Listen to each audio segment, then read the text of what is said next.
Bueno, eso es más o menos como tratar de presentar un billete de 50.000, más conocido que la plata, pues, pero para cumplir pues la formalidad del protocolo, hoy nos acompaña uno de los parlamentarios más brillantes de la historia política de Colombia en los últimos tiempos, uno de sus más destacados polemistas y tal vez uno de los hombres más corajudos y valientes con que ha contado la República de Colombia y el escenario político en el país. Y se trata de Gustavo Francisco Petro Urrego. Él es un economista de la Universidad Javeriana, nacido el 19 de abril de 1960 en Ciénaga de Oro, en el departamento de Córdoba. Ha vivido muchísimos años en el municipio de Zipaquirá, Cundinamarca. Fue un activo militante del M-19, ha sido representante a la Cámara por varios periodos y desde el año 2006 ejerce como senador de la República en nombre del Polo Democrático Alternativo, de la más importante fuerza política de oposición en el escenario político colombiano. Todos los colombianos sabemos que Gustavo Petro se ha destacado como congresista en la lucha contra la corrupción, en la implacable denuncia a los grupos armados ilegales, en particular al paramilitarismo y la nociva influencia en la vida política y en la vida pública colombiana. Es tal vez uno de los más destacados voceros de la oposición abierta al gobierno de Álvaro Uribe Vélez y al modelo político que pretende imponer en el país y pretende perpetuar en el gobierno a su visión de Colombia y a la manera de hacer la política en Colombia. Para todos es conocido que el doctor Gustavo Petro desde la semana pasada le anunció al país su intención de ser candidato a la presidencia de la República por el Polo Democrático Alternativo, por lo cual se prepara la consulta abierta a toda la ciudadanía para escoger entre el nombre de Gustavo Petro y el doctor Carlos Gaviria Díaz, el candidato que aspiramos que a partir del año 2010 empiece el necesario giro y cambio que la Colombia de hoy requiere. Para todos es conocido que al interior del Polo Democrático Alternativo hay un equipo de cuadros y dirigentes suficientes para expresar las diversas visiones que en el Polo Democrático Alternativo tienen lugar, ya que es un partido de tendencias, un partido en donde hay diversos matices de mirar la realidad nacional, y una de ellas es la que agencia el doctor Gustavo Petro, a quien hoy escucharemos sobre el presente y futuro de la caficultura en Colombia. Entonces los dejo con él. Muchísimas gracias.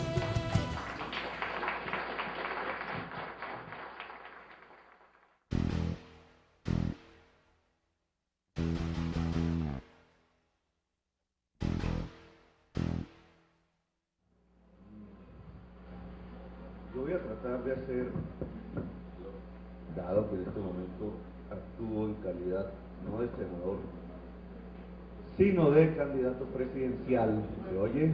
Hola. De candidato presidencial. Voy a tratar de exponer los ejes sobre los que se ha construido la propuesta programática y al final, si hay tiempo, o será una labor de ustedes mismos y mismas, tratar de articular el tema de la economía cafetera dentro del programa. No sin antes ofrecer una disculpa porque voy a toser repetidas veces, y no es porque tenga el virus H1N1, sino porque he cogido una alergia que no sé si es la campaña o qué. de la dictadura. Los autoritarismos, algo está pasando con mi salud.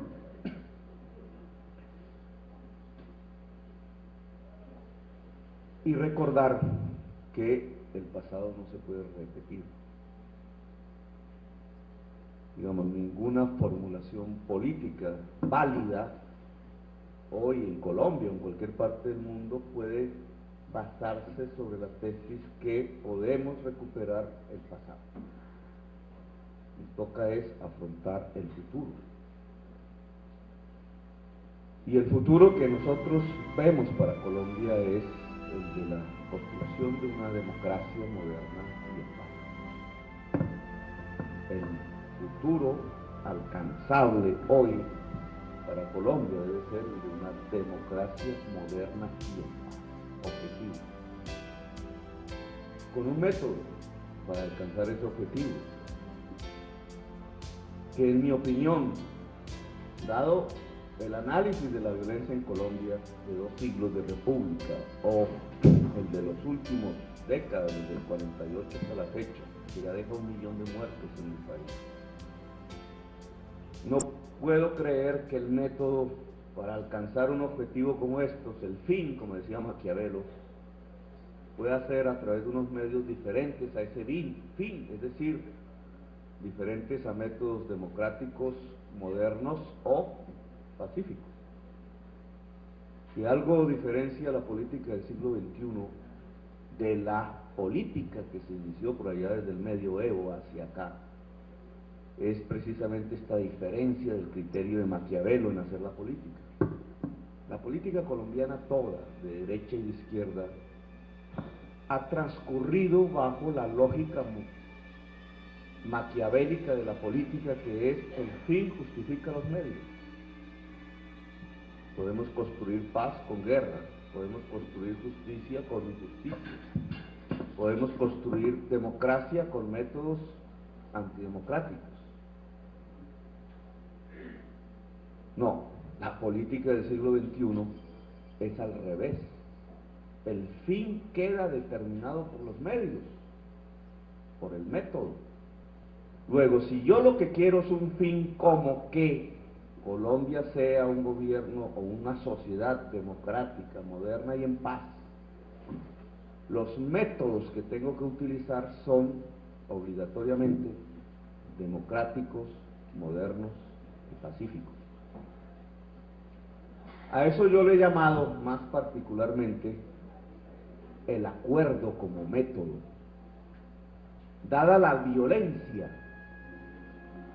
que se deriva de rupturas abruptas de la comunicación y el diálogo político y social entre diversísimos sectores de la sociedad colombiana, que comienza por una exclusión, entre otras cosas, de la mayoría de los colombianos de las decisiones políticas, pero particularmente del mundo rural campesino en la sociedad colombiana y en las decisiones políticas, pues construir un método político sobre la base de ahondar las diferencias, las incomunicaciones, los abismos, las rupturas del diálogo, apoyado sobre tesis de confrontación, no hace en Colombia específicamente más que profundizar la violencia.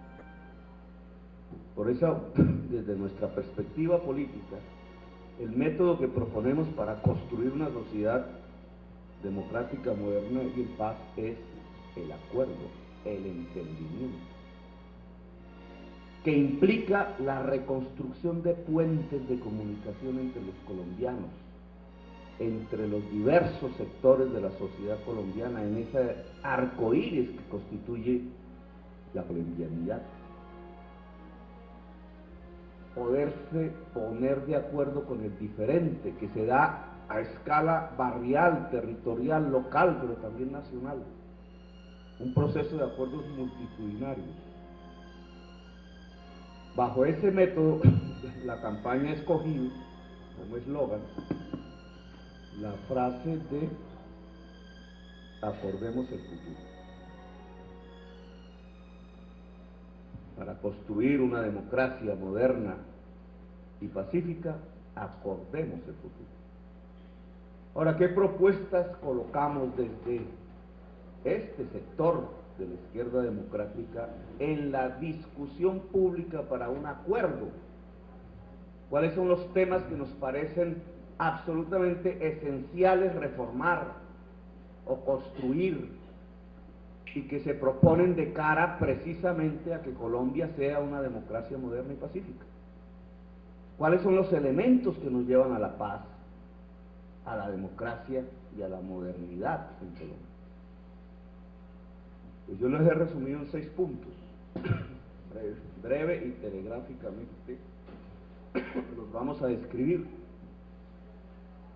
Primer punto: separar la política del crimen.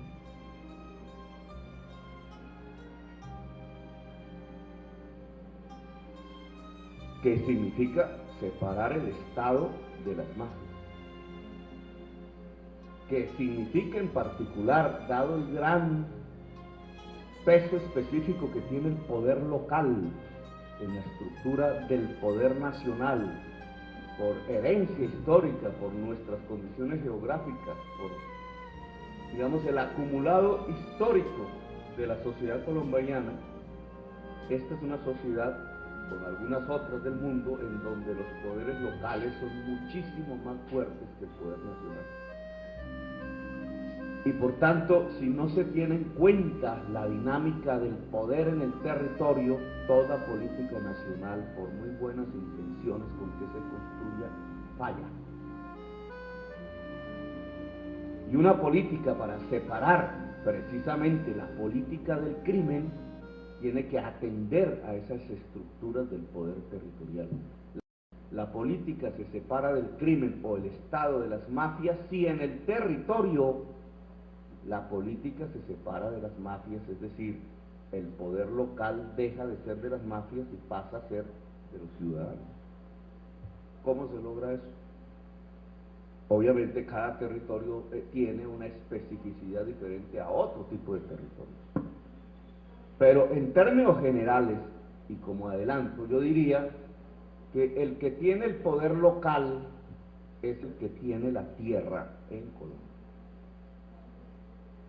Y lo es así porque Colombia no ha roto con los modelos de tipo feudal que se impusieron desde la época de la colonia y que se reprodujeron bajo la cobertura de la República. En Colombia, aún hoy, siglo XXI, tiene poder el que tenga la tierra, que es una frase feudal.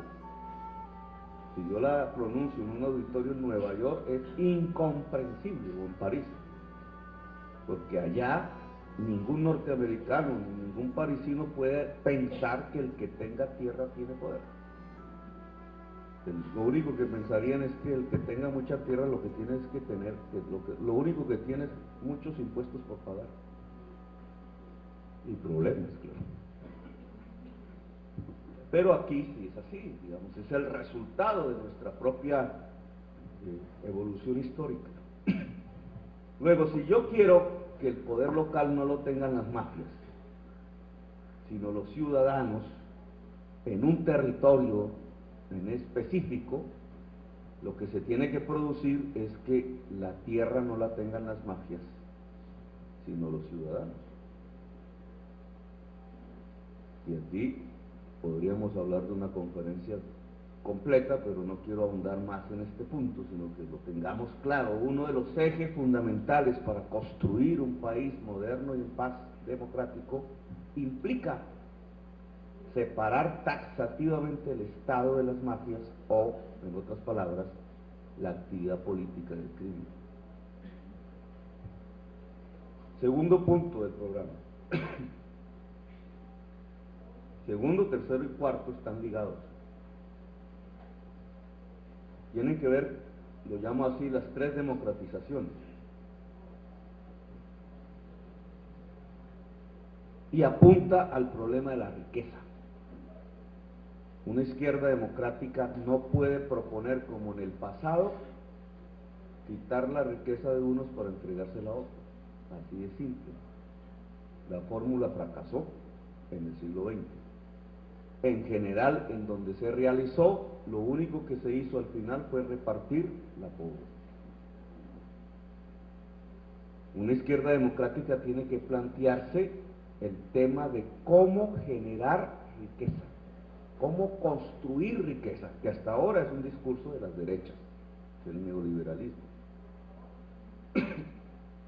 Pero partiendo de la siguiente base teórica, ideológica, que entre otras remito a la Biblia. Para los que no se lo hayan leído, léanla. Capítulo Génesis, versículo no me acuerdo, te ganarás el pan con el sudor del frente. Hace miles de años se escribió eso, pero es el resumen del concepto básico de la economía, que 2 siglos después Adam Smith colocó en un libro bajo la tesis de que el origen de la riqueza de las naciones es el trabajo. ¿Qué significa esto? Según el Génesis, tienes más pan si sudas más, y si no quieres sudar, pues no tienes pan.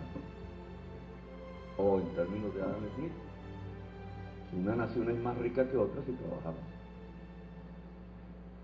Si la fuente de la riqueza es el trabajo,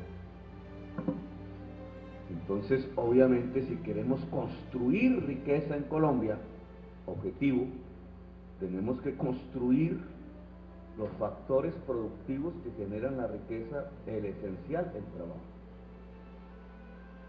De aquí Marx desarrolló su tesis un poquito después de Adam Smith de, bueno, si la riqueza la produce el trabajo, entonces el mundo es de los trabajadores.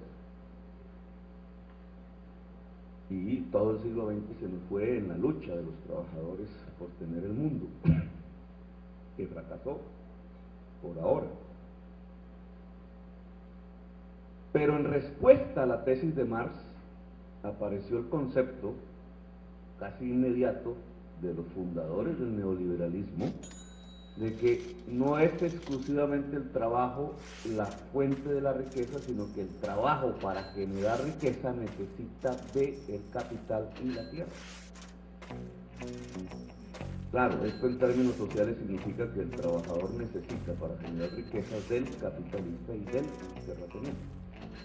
La fórmula que se argumentó, pero desde ahí en todas las escuelas de economía se volvió norma pensar que la riqueza es como un sancocho, se produce si se combina en la olla trabajo, tierra y capital.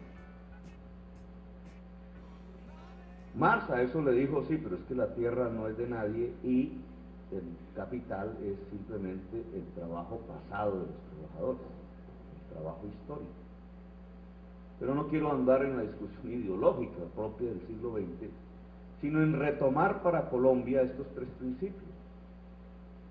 Si la riqueza se construye a partir de combinar siempre estos 3 factores productivos, tierra, trabajo y capital, entonces ¿cómo están esos 3 factores productivos en Colombia? ¿Cómo está la tierra? ¿Qué entendemos por capital en Colombia y qué entendemos por trabajo en Colombia? Y explorémoslo en pocas frases. Pues la tierra en Colombia es la tierra fértil, si se trata del mundo rural. Y si se trata del mundo urbano, pues es la tierra urbana. La tierra fértil es la que vale en el mundo rural. ¿Qué la determina que sea fértil? En general es que tenga agua. Y alguito si es plana o no es plana, pero digamos lo fundamental del concepto tierra fértil es tierra con agua. Casi todas las veces que decimos tierra fértil estamos diciendo tierra y agua. Y en Colombia esa tierra y agua solo, digamos, se consigue en 15 millones de hectáreas de las 114 que tiene el país. Tenemos 15 millones de hectáreas fértiles. Eso significa que no tengamos otras cultivables, solo que son muchísimo menos rentables por otras razones. La fértil, 15 millones de hectáreas. ¿Cómo se concibe la tierra en el mundo urbano? Pues ustedes lo ven cuando van a comprar alguna vivienda, si pueden, o arriendan o cosas de esas. La tierra en el mundo urbano, la que vale, es la que está cerca de los grandes centros de negocios o de producción de la ciudad. La más alejada al mundo de los negocios, pues es la que menos da. Ahora, ¿cómo es el capital en Colombia? ¿Qué entendemos por capital en Colombia? Pues básicamente, fuera de Santo Domingo y Ardila Lulo, que se pueden dar el lujo en sus propios fondos empresariales de tener los dineros para hacer otras empresas, de ahí para abajo, cualquier capitalista nacional que quiera capital lo entiende como la necesidad de pedir un préstamo. De ahí para abajo. El que quiera tener capital tiene que pedirlo prestado, no lo tiene. Y entonces podemos asimilar capital con la palabra crédito. ¿Cómo están los créditos en Colombia? Y el tercer factor, el trabajo, el más importante, tiene una enorme diferenciación en Colombia y en el mundo entre el siglo XXI y el siglo pasado. En el siglo pasado, básicamente el trabajo lo concebíamos, si era en el campo, como un hombre con asadón, si era en la ciudad, como un obrero capaz de levantar grandes pesos para mover grandes bultos, trabajando en algún tipo de industria localizada donde entraban miles y miles de trabajadores. Era un trabajo que de lo que valía, digamos, la parte de valor del trabajo era su fuerza muscular, es decir, la fuerza bruta. Por tanto, el trabajador en general era el hombre, y el hombre macho. Ese era el mundo del trabajo del siglo pasado. No les importaba qué pensara, qué tipo de cerebro tuviera, le importaba la fuerza muscular. Sobre ese mundo del trabajo se organizaron los sindicatos que hoy tenemos, los partidos políticos que hoy tenemos, en la izquierda. En general, ese mundo del trabajo, de miles y miles de hombres machos entrando a trabajar en un punto específico de alguna fábrica en algún lugar del país, se tenían que organizar en forma de ejército. Y así también se organizaban los partidos políticos y los sindicatos, estructuras piramidales. El trabajador de base manejado por un capataz 1, y ese por 1-2, y ese por 1-3, y ese por 1-4, así hasta llegar a la cúspide en una forma de organización estrictamente piramidal, o como se organizan los ejércitos. Y así también se organizaron los sindicatos y los partidos. Ese mundo del trabajo se acabó. Eso que llamamos trabajo como fuerza muscular, hoy, en el siglo XXI, prácticamente no existe. El trabajo del siglo XXI es otro, que se representa en este celular que siempre cargo, bastante chuzado. No, mentira, es que lo regalo.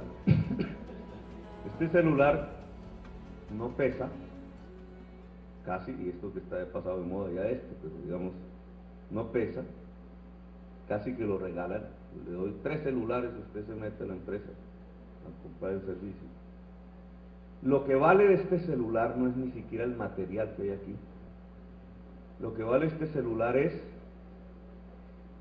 la programación, un tipo de programación que es una combinación de códigos binarios que no se pueden tocar, no se pueden oler, no se pueden sentir, que está aquí como bits, se llaman así tecnológicamente, y que es lo que hace que este cacharro con sus materiales me comunique con cualquier otra persona o se comunique conmigo.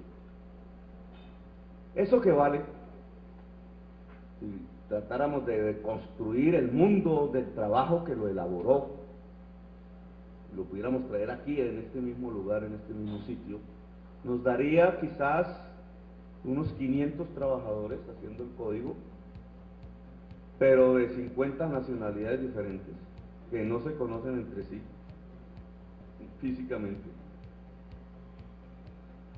puestos en red a hacer el código, ¿usando qué?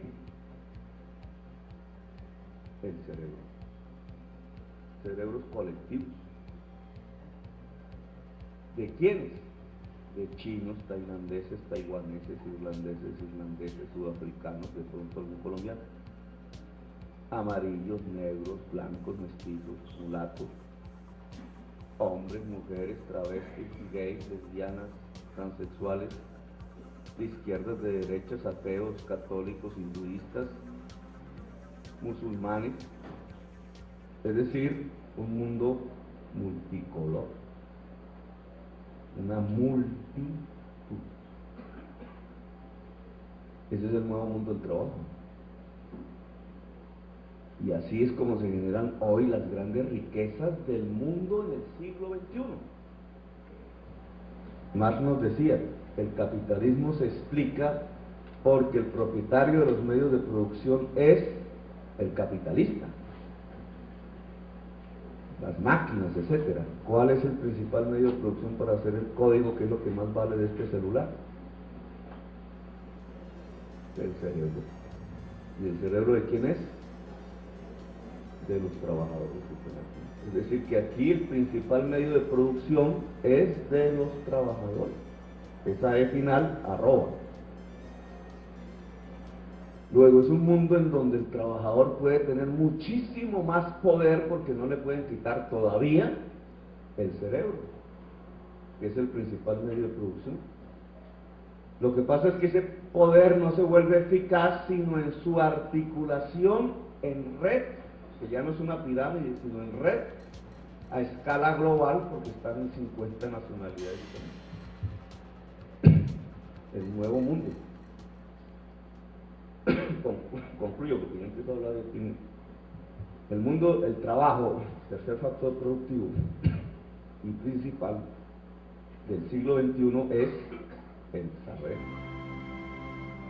saber colectivamente construido. Luego, ya está sonando,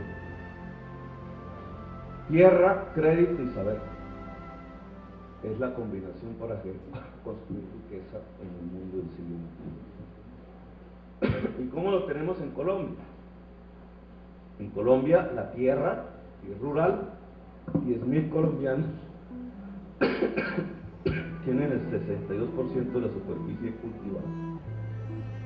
10.000 tienen el 62%. Si es el crédito, en un año, según el Banco de la República, 1.000 colombianos tienen el 70% del crédito. Luego, está 10 veces más concentrado el crédito que la tierra, que ya de por sí está altísimamente concentrado, porque en la tierra viven 15 millones de campesinos y solo 10.000 de esos 15 millones tienen el 62% de los cultivados. ¿Y cómo está el saber? De los 3 millones de niños que entran a la escuela primaria, 100 se vuelven doctores. Doctores no como dicen, cualquiera le dice doctores, sino con títulos de doctor. Otra mirada. O sea que los factores para construir riqueza están concentrados en unas minorías ínfimas. Luego, la sociedad en general no tiene la oportunidad de construir riqueza. Un programa de gobierno, segundo, tercero y cuarto punto. El primero era separar la política del crimen, ¿de acuerdo? Debe adelantar la democratización, es decir, que la sociedad tenga acceso real a la tierra, el crédito y el saber. Segundo, tercero y cuarto punto del programa. Quinto punto del programa, la política social. La política social en Colombia, vista como salud, compartimentos estancos, salud, educación, vivienda, servicios públicos, pensiones, básicamente a partir sobre todo de la década de los 90, poco antes, se articuló a el paradigma mundial de ese entonces, que era la universalización del mercado como criterio de vericidad y eficiencia y como regulador de la actividad humana y como limitante del poder, que es lo que Robledo llamaría neoliberalismo. Y bajo esa modalidad la política social se articuló al mercado, al negocio. La Constitución le había otorgado como funciona la política social en Colombia disminuir la desigualdad social. Sin embargo, los mecanismos de mercado dentro de la política social en cada compartimento estanco la volvieron ineficaz para disminuir la desigualdad social. Y en esa medida el quinto punto del programa consiste en desligar en lo fundamental la política social del mercado. En salud, educación, servicios públicos, vivienda y pensiones, en lo fundamental. Sexto punto, la seguridad. Uribe nos ha ganado porque ha logrado entender y entronizarse, en un título, articularse a un deseo de la sociedad colombiana por finalizar la violencia y protegerse de la violencia, que es lo que llaman seguridad.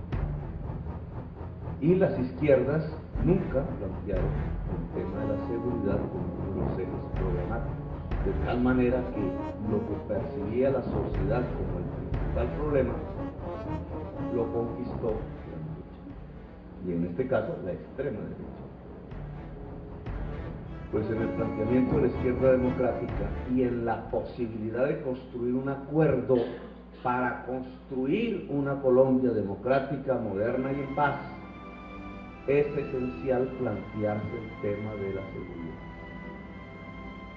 Seguridad democrática e integral, entendida como la esfera policial y militar que debe controlar todo el territorio nacional y que para poderlo hacer necesita de un esfuerzo sostenido, financiero, de modernización y de apoyo, pero que tiene que articularse a una decidida política de protección de los derechos y libertades de todos y todas los ciudadanos de Colombia. De tal manera que la fuerza pública es la fuerza pública de la Constitución del 91, que le implica el deber de asegurar no solamente que los 10.000 colombianos poseedores del 62% de la tierra cultivable puedan ir a sus haciendas, sino que los 4 millones de colombianos que perdieron sus parcelas por el desplazamiento forzado puedan retornar a ellas. No solamente que se acabe el secuestro en Colombia, que hoy, según las estadísticas oficiales, es de algunos centenares de colombianos, sino que se acabe de la desaparición forzada en Colombia, que según las estadísticas alcanza ya la cifra de más de 10.000 colombianos. Que no solamente tiene que ver con el problema de la seguridad en el campo, sino que tiene que ver con el problema de la seguridad en las ciudades, porque de qué le sirve al ciudadano poder ir a la finca, los que tienen finca, si cuando llegan a la casa lo atracan en la casa. Y que el problema de la seguridad ciudadana, de acuerdo a la experiencia colombiana, tiene como eficacia central no el control policial y militar de los barrios, sino la construcción de la cultura ciudadana. Y que la seguridad democrática integral tiene una esfera aún mayor que la seguridad policial y militar, que son las seguridades climáticas, las seguridades ambientales y las seguridades sociales. Y que por tanto no se puede hablar de una seguridad democrática integral sin integrar estas tres esferas que he mencionado de la seguridad como planteamiento de un programa hacia un acuerdo democrático. Ahora, ¿y el café ahí qué? El café hay que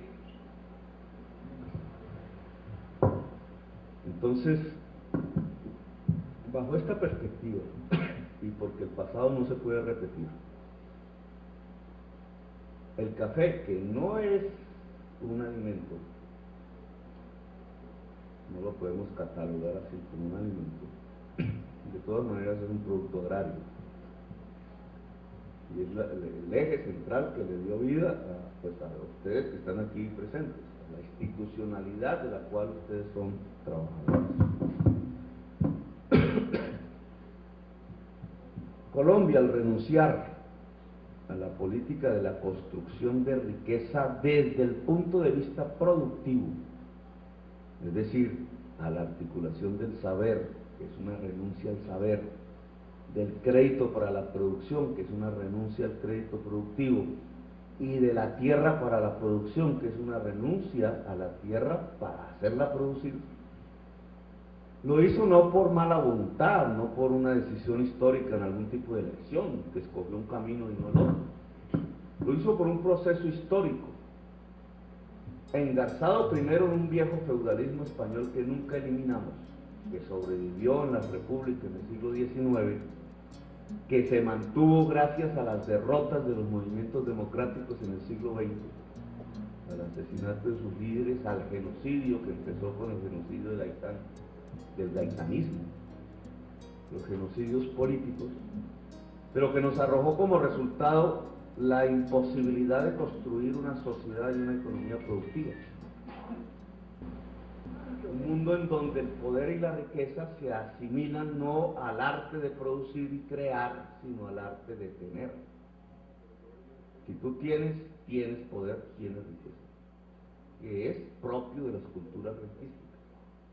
En los últimos 30 años, el narcotráfico, heredero legítimo de este mundo rentístico, profundizó la cultura rentística en toda la sociedad colombiana. Por eso lo primero que hicieron los narcotraficantes fue comprarla.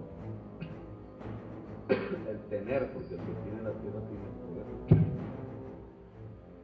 Y el café, que había sido una invención, entre comillas, en Colombia, hecha por labriegos paisas, lo sabemos, en contra del mundo rentístico, pero absolutamente exitosa por su articulación a la economía mundial, que generó una valorización de lo que antes no tenía valor, una serie de riscos que los grandes hacendados no querían, porque querían ir a las tierras planas. Al producir la valorización de la tierra, entre otras, desató la violencia, que ya conocemos, y el café cambió de manos de labriegos hacia otros, en buenas partes del país, pero al final fue derrotado por el mundo de la apertura, el mundo de la liberación económica de los mercados, porque implicaba una baja de su precio como materia consumible en el mundo. Y entró en crisis. El mundo productivo que se había levantado contra el mundo rentístico en el siglo XX, sobre el cual se construyó la industria colombiana, entró en crisis. A pesar de que hoy hay un momento de precios bajos, continúa en crisis. Y el resultado de esa crisis es el alto nivel de desempleo y traquetización de las zonas que producían antaño el café, como la zona cafetera. Lo escuché aquí, municipios que viven ya no de exportar café, sino de exportar su gente. Entonces fuera del país mandan los recursos y de eso vive la población del municipio. Gente que en algunos casos son las muchachas, o en una alta proporción son las muchachas, que consiguen los recursos afuera, no exactamente trabajando productivamente. Es un modelo de traquetización sobrepuesto sobre una estructura que era productiva y de trabajo, articulando tierras, saberes y créditos. Y resultado final, una enorme crisis moral, ética de la sociedad política, obviamente. Regiones que de democracias muy sólidas, muy conservadoras entre otras cosas, pero sólidas, que lograron incluso sobreponerse a las violencias que se desataron por la conquista del café, cayeron finalmente bajo poderes mafiosos locales. ¿Cómo se puede volver al pasado? ¿O cómo construimos un nuevo mundo del café bajo los 6 puntos del programa que estamos anunciando? Es decir, créditos, tierras, saberes, nuevo a la producción del café en el siglo XXI pueden garantizar un relanzamiento en nuevas condiciones de la industria cafetera nacional. Pues yo creo que sí. Si uno mira el tema agrario en general, y por eso les hablaba de los 15 millones de hectáreas de tierra fértil, y aquí estuviera el ministro Arias, que deberían haberlo invitado la próxima vez a la vino. Bueno, sí. Y si alguien le preguntó en cuántas hectáreas se producen alimentos en Colombia, incluido el café, ustedes saben que el café es una droga. Digamos, no hagamos de esa sutil, de 5 millones de hectáreas. Claro, él hubiera pensado rápidamente porque es candidato presidencial y no de fruto, financiación. Pero yo soy adicto a pero no hagamos esa diferenciación en aras del análisis. Si usted le hubieran hecho esa pregunta, incluido las hectáreas de producción de café, ¿cuántas hectáreas se usan en Colombia para producir alimentos? Y él les hubiera dicho 2 millones de hectáreas. Si alguien de ustedes le hubiera preguntado, y antes de 1990, ¿cuántas hectáreas se dedicaban para producir alimentos? Él les hubiera dicho 5 millones de hectáreas. Claro, él hubiera pensado rápidamente porque es candidato presidencial y no de fruto. Hubiera pensado, estos tipos van a decir, entonces yo fracasé porque ahora lo que tengo que presentar es 2 millones de hectáreas de alimentos cuando habían 5. Entonces rápidamente diría, no, pero yo logré que la producción de palma y biocombustibles llegue a otros 2 millones de hectáreas. Es decir, que hay 4 produciendo, es mi gran labor, hay 4 millones de hectáreas produciendo agricultura en Colombia. La mitad para alimentos para los seres humanos, la otra mitad para alimentos para los carros. Claro, otro buen atacante hubiera dicho, bueno, pero al bajar de 5 millones a 2 millones las hectáreas para producir alimentos, ¿no explica entonces por qué baja la oferta de alimentos en Colombia y suben los precios? Y él ahí hubiera empezado a hacer agua, hubiera dicho, no, pero yo estoy permitiendo que se importen alimentos baratos. Alguien hubiera dicho, pero es que los alimentos en el mundo, por la misma razón, pero a escala mundial, están también subiendo de precio. Y ahí ya habría una gran confrontación entre el modelo agrario que propone Uribe y el que nosotros proponemos. El que debe proponer la democracia, y es que la tierra fértil no se debe usar, la fértil no se debe usar para producir alimentos para vehículos y máquinas, sino exclusivamente para producir alimentos para vehículos y máquinas. Pero aún así, con las cifras del ministro, yo les había dado una, pero si Colombia tiene 15 millones de hectáreas fértiles, ¿por qué solo producimos en 4? ¿Dónde están las otras 11? El ministro ahí se pondría rojito, porque tendría que coincidir con Petro en que las otras 11 no producen porque tienen las mafias. Y las mafias tienen la tierra por tenerla, porque la tierra es sinónimo de poder y de lavado de su ahorro coca y dinero, que es para lo que les interesa tener la tierra. Luego 11 millones de hectáreas de tierras fértiles solo sirven para que pasee de vez en vez una vaca gorda y de vez en vez una reina. Aquí apliquen las matemáticas. un nuevo modelo de desarrollo en Colombia, sustentado sobre lo que tenemos, sobre lo que Dios nos dio, como dice la Biblia. Si nosotros producimos 26 millones de toneladas de alimentos en 2 millones de hectáreas, ¿cuánto produciríamos en 15?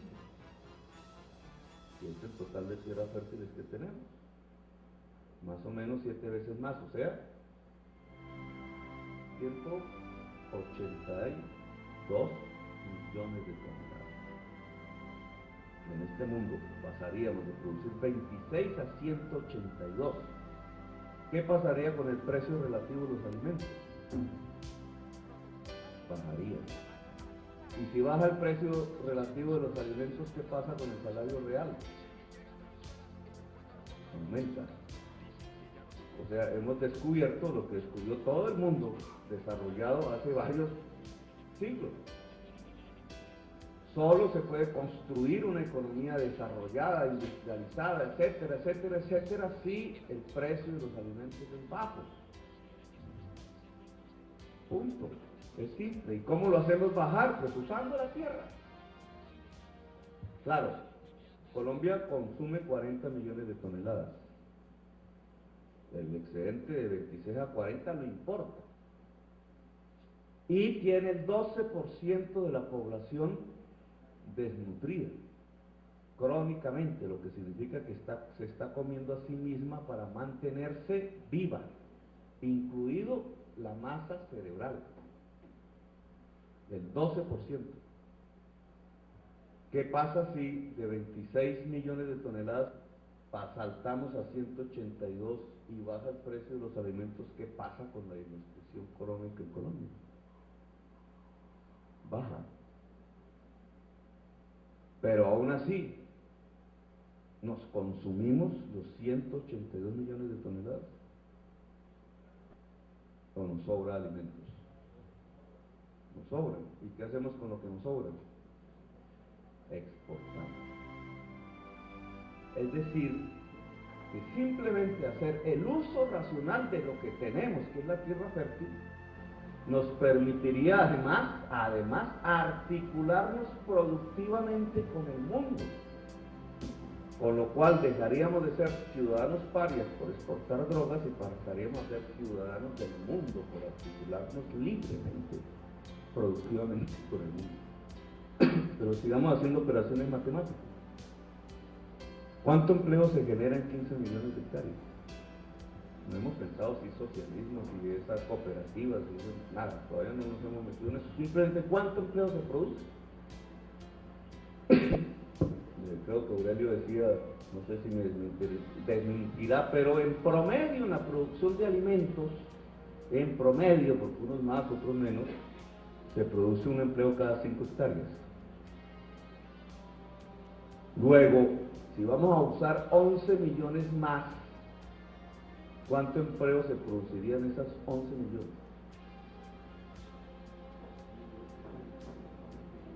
Los sindicalistas les toca aprender matemáticas, ¿no? 11 millones entre 5, o sea, 2.100.000 empleos nuevos. ¿En dónde? En el campo. Directo, sí, directo. ¿Cuántas familias están bajo miseria en el campo? 2 millones. Es decir, que usar racionalmente la tierra fértil acaba la miseria en el campo. ¿Y eso no se llama la paz? ¿No es así como se llega a la paz? O sea, no es articulando la prosperidad del mundo campesino por primera vez en Colombia como se llega a la paz. Sigamos haciendo operaciones matemáticas. Lo que dirá alguien, sí, pero tú puedes hacer eso en un año. No. ¿Cuánta plata se necesita para poner a funcionar 11 millones de hectáreas adicionales en la agricultura colombiana? O sea, crédito. ¿Cuánta? Entonces tendríamos que preguntarle al ministro Arias. Para 2 millones de hectáreas de producción de alimento, ¿cuánta plata se entrega en crédito? Y él nos diría 2 billones, es decir, 1.000.000 por hectárea. Entonces ahí ya fácil. Se necesitan 11 billones más. A la agricultura le tienen que entrar 14 billones de crédito anual. Y solo entran 2. Entonces vamos hacia la pregunta, ¿y cómo logro eso? Le digo a Luis Carlos Sarmiento Angulo que de sus bancos entregue 14 billones en crédito a los productores agrarios. Seguro que Luis Carlos Sarmiento Angulo dice, ni por digas, esto es arriesgado. Yo tengo que tener banco público que sea capaz, captando el ahorro del público en las ciudades fundamentalmente, de entregar 14 billones de pesos anuales en crédito para que 15 millones de hectáreas produzcan. Y cuando yo hago eso ya estoy hablando de democratizar el crédito. Pero aún más, y los alimentos Petro, o sea que usted dice que un modelo de desarrollo produciendo alimentos, es decir, que nos devuelve a como eran nuestros abuelos, labriegos. Usted está volviendo el país al pasado, me dirían. Porque es que el mundo de hoy es esto, y esto no sale del campo. Mentiras. La producción de alimentos en el siglo XXI tiene la misma lógica e intensidad del saber que la producción de celulares. No es con asadón como se hace.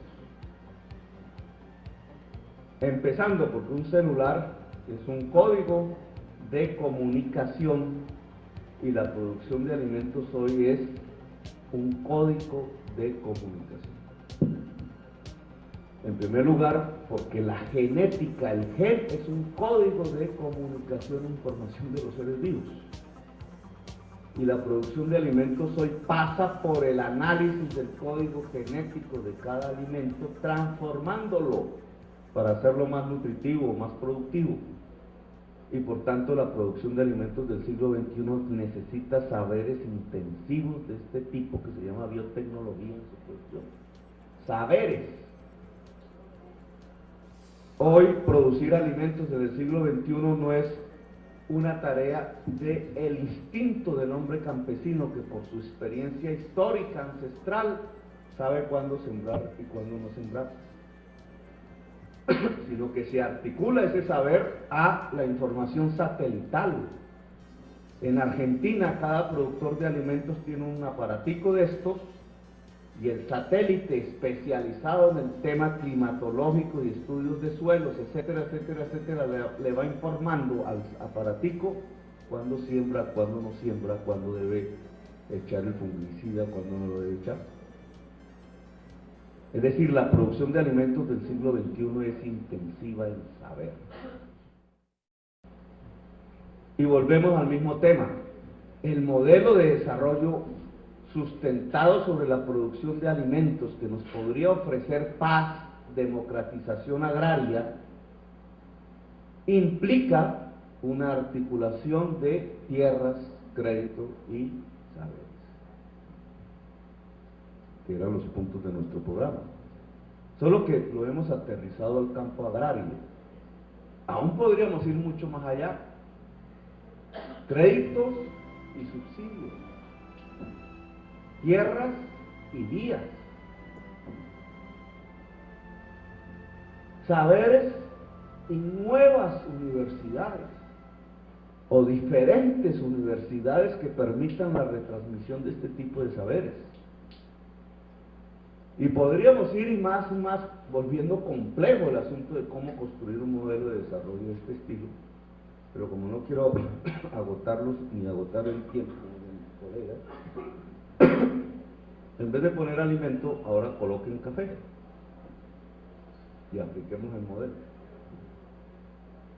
Es decir, que lo que propondríamos en un programa de gobierno es democratización de tierras, créditos y saberes alrededor de la industria cafetera, de la agricultura cafetera. ¿Qué nos produce eso? No que nos levantemos la bandera que ya no volverá de un pacto mundial cafetero,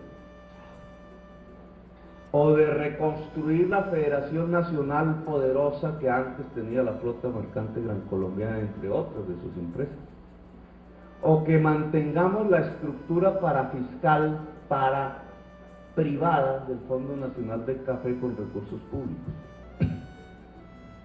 Me parece que eso es un mundo del pasado, sustentado sobre una realidad del pasado y exitosa en esa realidad del pasado, pero ese pasado no volverá. Es más, yo casi que puedo garantizarles que el nivel de precios internacionales del café seguirá durante un largo plazo siendo alto, por una razón fundamental que es la misma de Colombia, porque cada vez más hectáreas de tierras se pierden en el mundo por el calentamiento global y cada vez más hectáreas de tierra se dedican por el modelo neoliberal, como dice Robledo, para producir energía, para sustentar ese modelo. Luego cada vez menos tierra va quedando para producir alimentos, incluido el café, y por tanto sus precios seguirán al alza. Luego hay una oportunidad. El modelo de desarrollo alimenticio que yo propongo tiene una altísima oportunidad de articulación y generación de bienestar en el mundo del siglo XXI. Pero necesitamos otra forma de organizarlo. Incluso yo diría bajándolo de las tierras altas hacia las llanuras. Incluso yo diría subsidiándolo, porque toda la bolsa de subsidios que el gobierno entrega en familias en acción, en servicios públicos, a estratos muy ricos de la población, se puede aglutinar en una sola bolsa mucho más eficaz, dado un nuevo modelo de desarrollo como el que propongo, que es subsidiar la agricultura.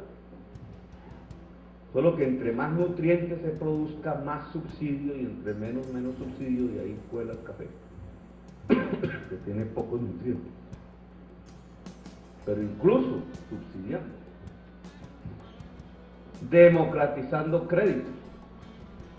La institucionalidad cafetera tenía el Banco Cafetero, que ya no lo tiene. Pero hay que reconstruir la institucionalidad del crédito cafetero, e incluso democratizando los saberes, y en este punto me quiero detener un poco. Y por eso no se puede volver al pasado, porque toda la institucionalidad cafetera se construyó sobre la base de exportar café en grano. Y en el siglo XXI ningún país se puede dar el lujo, entre comillas, o más bien la pobreza, de exportar su materia prima en bruto, sino que la articulación de los saberes nos debe permitir el proceso de industrialización del café al punto que podamos vender al consumidor final en cualquier parte del mundo. Para lo cual no necesitamos la federación propiamente dicha, o el fondo, que es en realidad, porque es insuficiente. El fondo en sí mismo, y la experiencia de Starbucks lo demuestra, o antes la de Juan Valdez, que la de Starbucks es como una autocrítica a la de Juan Valdez, porque el competidor de Juan Valdez era Starbucks. Pero bueno, digamos, la experiencia lo que indica es que es insuficiente. El músculo financiero de la actual economía cafetera en crisis no es suficiente para afrontar la industrialización y la venta al final con valor agregado del café al consumidor en el mundo. Luego tenemos que aliarnos. Y nuestros aliados son otros países productores de café en grano, solo que los más cercanos, los latinoamericanos. ¿Qué es la unidad latinoamericana? Pues en concreto esto, o no esto. La alianza estratégica con Brasil y Centroamérica para avanzar en las industrializaciones del café, para lograr el músculo financiero de conquistar el consumidor final, es absolutamente vital. Es un otro tipo de pacto, llamémoslo así, de pacto cafetero visto desde otra perspectiva que no es más que la articulación intensiva de saberes a la producción del café, única fórmula para competir en las economías del siglo XX.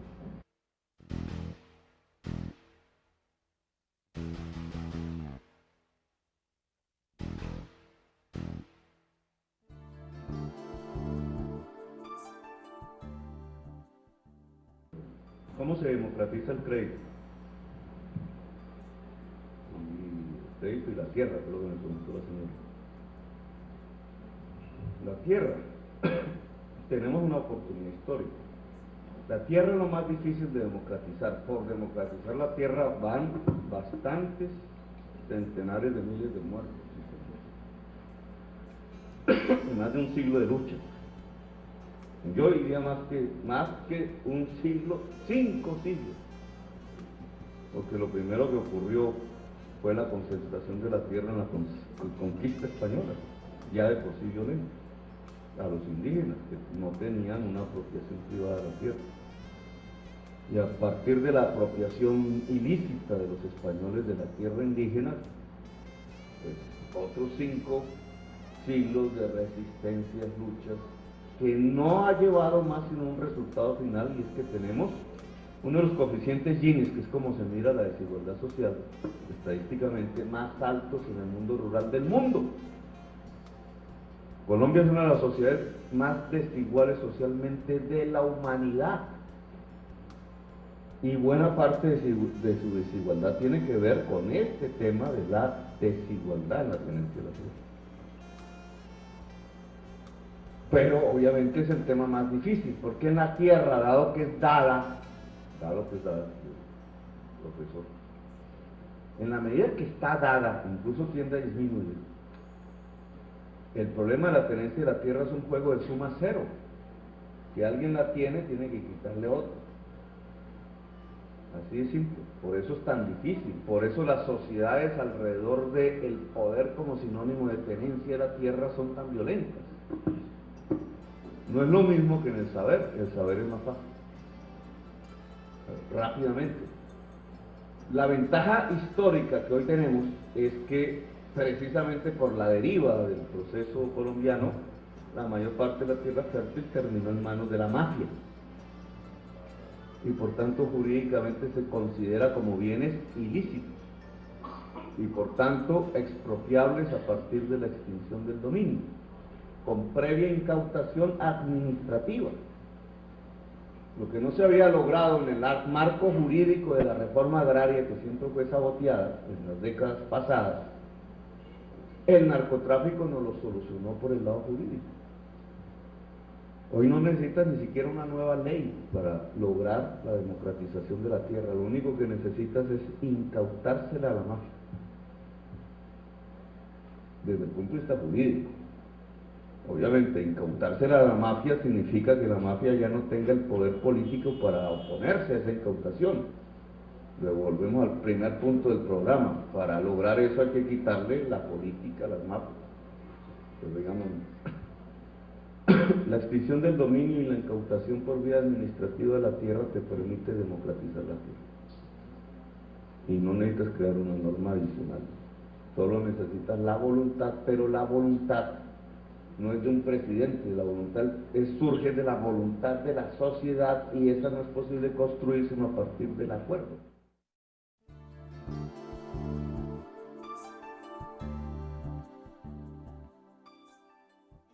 La democratización del saber es menos del crédito es menos difícil,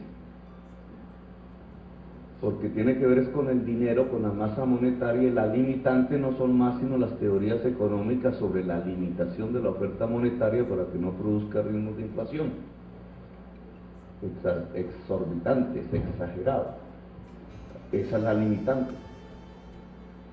Luego, para entregar crédito, tú necesitas solo 2 cosas: el ahorro del público, que es el que entrega el dinero al banco, o la emisión,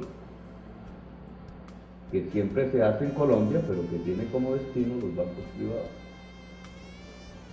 Si el pequeño recurso de la emisión deja de ir hacia el banco privado y va hacia el banco público, y el banco público captura espacios en el mercado de la captación del ahorro, tienes masas de dinero que el banco público como política puede entregar a la mayoría de la sociedad colombiana y democratiza ese crédito.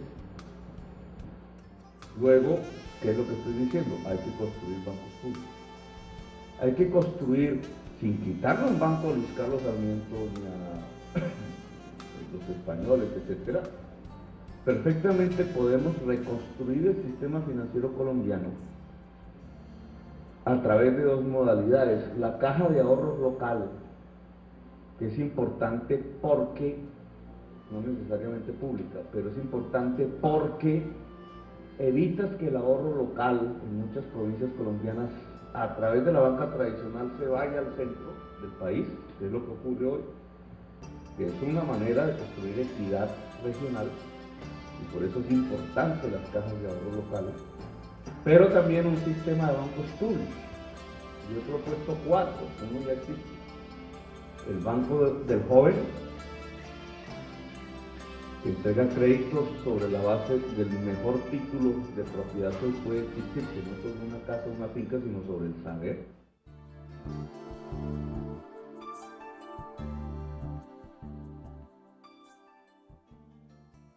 El porcentaje de víctimas de la violencia en Colombia es o genera mujeres cabeza de familia. La mayor parte de los desplazados son mujeres cabeza de familia. En una política de priorización de la reparación de víctimas, etcétera, pues tiene que ver con cómo se le entrega crédito, que no es la reparación, porque el crédito no es una reparación, pero sí es una oportunidad a la madre cabeza de familia. Debe haber un banco especializado en eso. El tercero es el de la vivienda de interés social, tema del que no he hablado aquí, y el cuarto el agrario, sobre el cual montar la política de los 14 millones que se necesitan ya al final del programa, porque eso no lo podemos hacer de una vez, de utilización racional intensiva de los 15 millones de hectáreas de tierra fértil. Entonces esos son los dos mecanismos para intentar democratización de tierras y democratización de crédito. La democratización del saber es más barata aún, pero como no lo preguntaste, dejémoslo a un lado.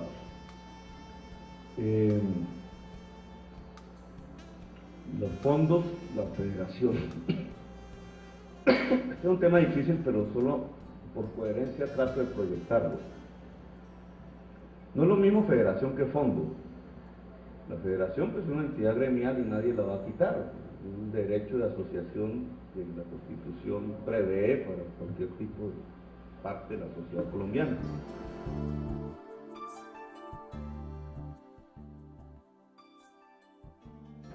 Es el que tenemos que examinar. Porque el fondo del café, ¿qué es? Un fondo parafiscal. En mi opinión son recursos públicos.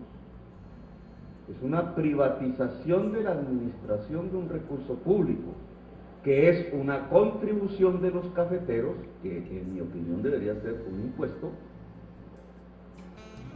Debería llamarse así, es un impuesto, pero ahí se denomina contribución, que es de tipo público, pero que va a ser administrado por unos agentes privados. Ese es el Fondo Nacional del Café. Eso funcionó antes bien, pero yo creo que en este mundo de hoy del siglo XXI eso no funciona bien. Y me explico. La economía del siglo XX se sustentó sobre el café. Y por tanto, un alto volumen del ingreso cafetero, derivado de las exportaciones de café en grano, tenía que ser quitado, digamos entre comillas, del productor cafetero y trasladado como una especie de socialización del café a través del Fondo Nacional del Café para obras públicas y para inversiones en una serie de empresas que resultaron ser pilares de la acumulación del capital privado en Colombia. Así funcionó. Buena parte de la industria antioqueña pues se construyó así, pero ustedes saben que la industria antioqueña hace mucho que se derrumbó, con tejer, las textileras, etc. Todo eso se derrumbó porque el mundo es otro. Entonces, lo que habría que examinar hoy es cuál es la pertinencia de tener el Fondo Nacional del Café bajo esa modalidad. Y voy más allá. ¿Por qué el cafetero no paga simplemente los impuestos de ley? Bueno, es que todo colombiano paga.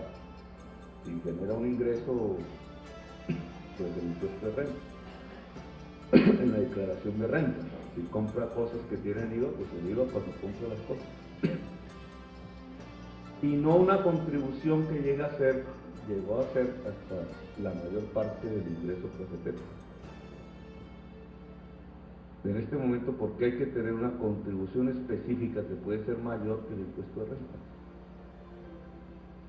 Porque decían en el pasado, es que como el precio se vuelve tan alto, en determinados momentos, entonces los cafeteros se volverían multimillonarios y no se socializaría la riqueza cafetera en el país y no habría para cuando venga la época de las vacas flacas.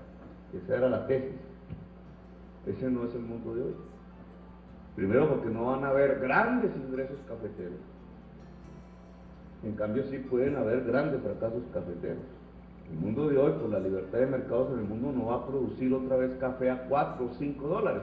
Yo preveo un precio relativamente alto, pero relativamente alto es por la deficiencia en tierras que empieza a presentarse. Pero volver a saltos o picos no va a haber. Luego no va a haber la expectativa de un enriquecimiento inusitado de los cafeteros. Y por tanto la tesis del Fondo Nacional del Café para socializar la riqueza cafetera no es tan válida. La socialización de la riqueza cafetera puede pasar por los mecanismos de toda socialización de la riqueza en Colombia, que es el pago de impuestos, que obviamente van hacia el presupuesto nacional. ¿En qué se gastan? Es otro problema político, digamos, pero... En cambio, la nueva institucionalidad agraria que estoy proponiendo, un banco agrario capaz de entregar 14 millones de pesos en crédito, una institucionalidad del saber volcada hacia la tecnología en la producción de alimentos, el cambio del panorama de la construcción de las vías públicas volcada hacia las vías de la alimentación.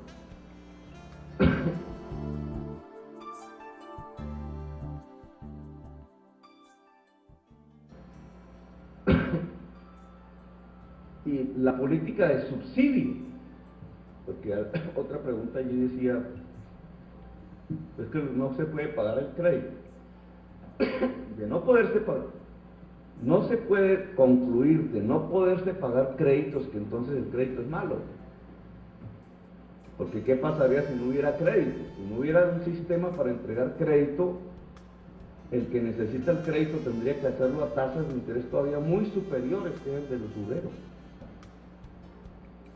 O sea, el campesino no puede pagar el crédito, o el empresario no puede pagar el crédito porque le ha fallado su producción, sea por una situación climática, sea porque se bajaron los precios en el mercado.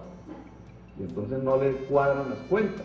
Esa es la realidad de la falta de pago de un crédito. Pero eso no es por culpa del crédito.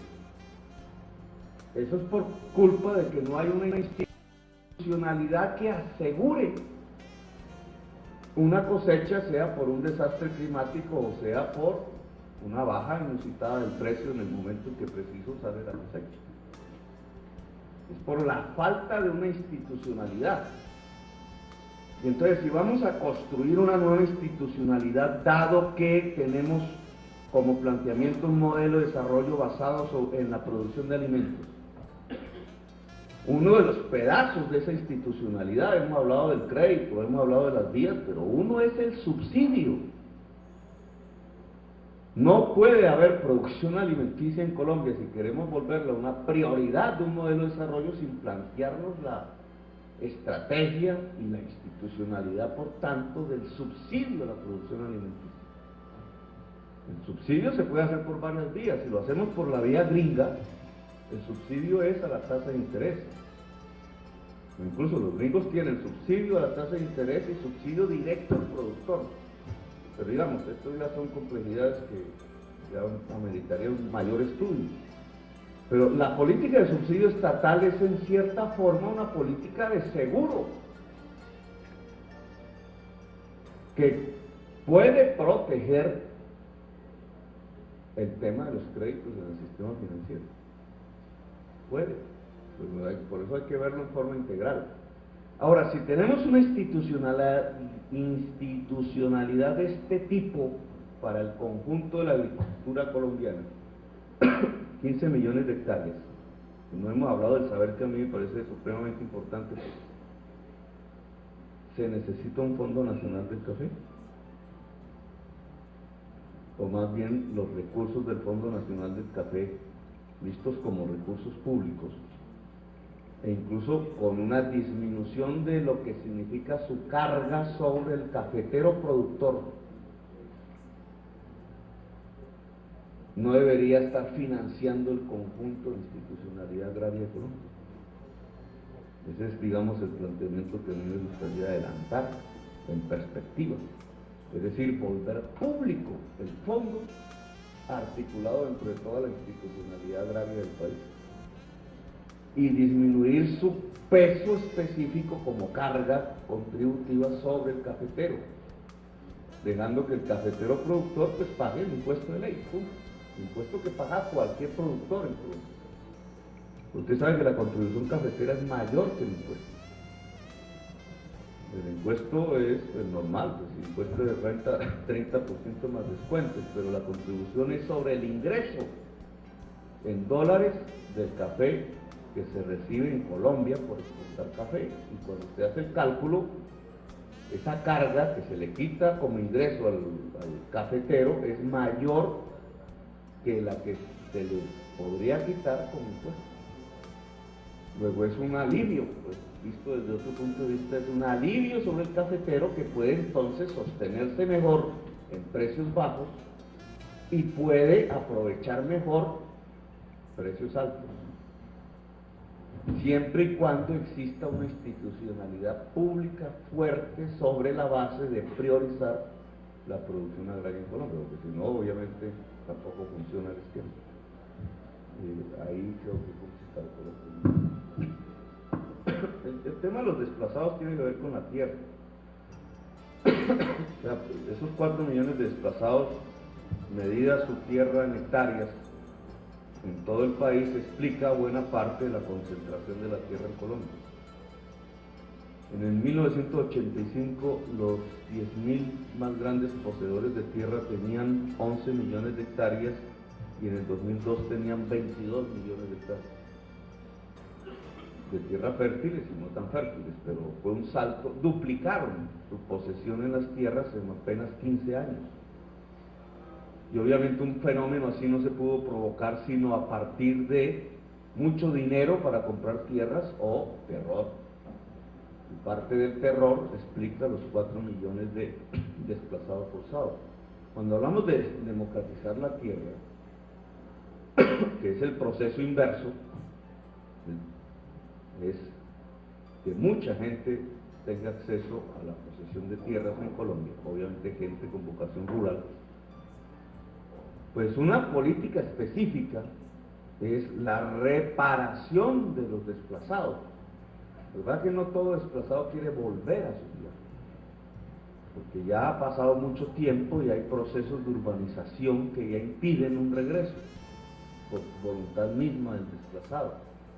Pero dentro del capítulo de democratización de tierras, indudablemente hay un capítulo central, entre otras yo fui el autor de ese capítulo en la ley de víctimas, que todavía no ha sido aprobada en la Cámara, el último debate, es el capítulo de tierras, que establecía los mecanismos jurídicos más expeditos posibles para que el que fuera usurpada su tierra a través del desplazamiento forzado pudiera volverla a recuperar. Pero digamos, este es un capítulo específico del tema general que es la democratización de la tierra en Colombia. No es contradictorio, es una parte del tema de la democratización de la tierra. Digamos, ninguna formulación política válida con un método para alcanzar ese objetivo. La política colombiana toda, de derecha y de izquierda, ha transcurrido bajo la lógica maquiavélica de la política, que es el fin justifica los medios. Era un trabajo que de lo que valía, digamos, la parte de valor del trabajo era su fuerza muscular. Trabajador. Esa E final, arroba. El trabajador puede tener muchísimo más poder porque no le pueden quitar todavía. El Uribe nos ha ganado porque ha logrado entender y entronzarse, hemos dicho, articularse a un deseo de la sociedad colombiana por finalizar la violencia. Le había otorgado cómo funciona la política social en Colombia, disminuir la desigualdad social. El programa consiste en desligar en lo fundamental la política social del mercado. Si tú tienes poder, tienes riqueza, que es propio de las culturas rentísticas. En los últimos 30 años, el narcotráfico, heredero legítimo de este mundo rentístico, profundizó la cultura rentística en toda la sociedad colombiana y de vez en vez una reina. Y apliquen las matemáticas de un nuevo modelo de desarrollo en Colombia, sustentado sobre lo que tenemos, sobre lo que Dios nos dio, como dice la Biblia. Simplemente hacer el uso racional de lo que tenemos, que es la tierra fértil, 15 millones de hectáreas, que no es mucho, es el 10% de nuestro territorio, nos permitiría además articularnos productivamente con el mundo, país al pasado, me dirían. Porque es que el mundo de hoy es esto, y esto no sale del campo. Mentira. La producción de alimentos en el siglo XXI tiene la misma lógica e intensidad del saber que la producción de celulares. El diálogo, apoyado sobre tesis de confrontación, no hace en Colombia específicamente más que profundizar la violencia. Por eso, desde nuestra perspectiva política, el método que proponemos para construir una sociedad democrática, moderna y en paz es el acuerdo, el entendimiento, que implica la reconstrucción de puentes de comunicación entre los colombianos. Acordemos el futuro, acordemos el futuro, acordemos el futuro, acordemos el futuro, acordemos el futuro, acordemos el futuro, acordemos el futuro, acordemos el futuro.